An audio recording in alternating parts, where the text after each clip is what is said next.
So would you like to tell us what language you study and why you chose to study that language? So I chose to do German. I've done it at GCSE and I really enjoyed it, so I thought, why not continue it?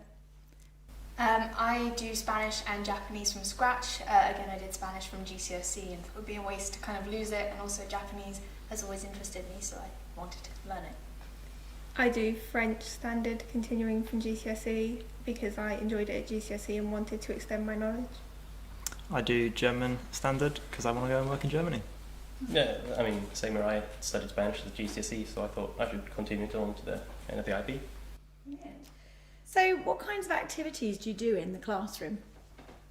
We do reading, writing, listening and speaking. So when we read a text, we tend to do sort of blogs or like posters. Then we answer the questions and then go into a speaking discussion about it. And then sometimes we'll listen to something that's relevant to it. That can be like an interview. Sometimes we listen to songs or watch videos and then speak about those. Okay, thank you. Can you describe the different ways that your teachers encourage you to actually speak in the target language in your classroom?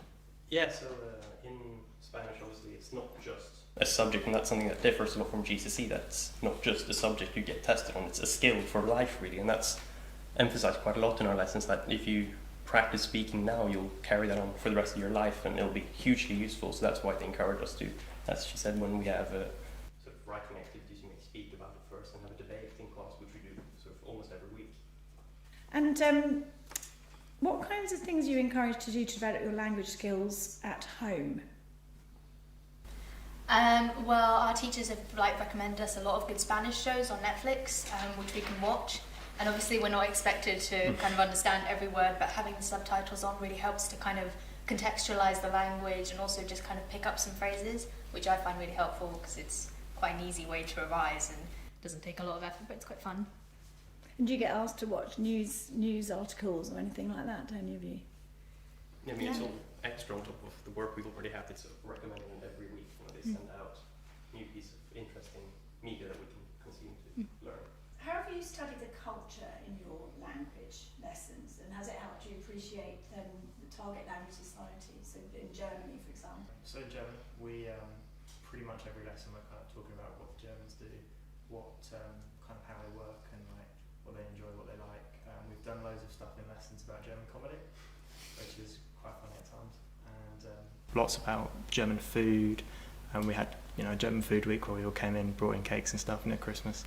So that was really, really nice. It's just kind of like learning, kind of dipping into a bit of German culture here, a bit more there, and just kind of building like a really cool perspective on how the Germans work. Okay, thank you. And what kinds of topics or issues do you actually talk about in your language lessons? Yeah. So we look at a lot of topics, but the ones that definitely kind of stick out is kind of tourism, and looking kind of at the wider kind of impact of that in kind of the global issue and why is this a global issue. And we've looked at food and we've looked at film, so particularly we all chose a kind of a film to look at, and then we reported back like what we liked about it and information about it. So it was really interesting to see different genres and kind of hear about kind of different directors and actors. So yeah.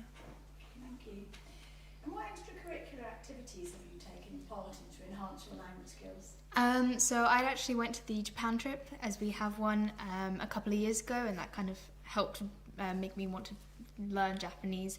But also, like as a class, we all went to this workshop in London, and we kind of took in workshops for manga, for anime, lots of different kind of things.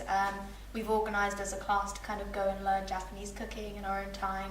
So there's quite a lot of activities you can do stemming from your language choice. Fantastic. And what do you like about language lessons? I quite like the ability. I don't feel like scared to make mistakes or not because everyone's there to do the same thing, and they're very mixed. Like there's people who are like native and speak the language and have lived in the country, which really helps everyone extend their language because they can help you improve, and they're also learning from teaching you.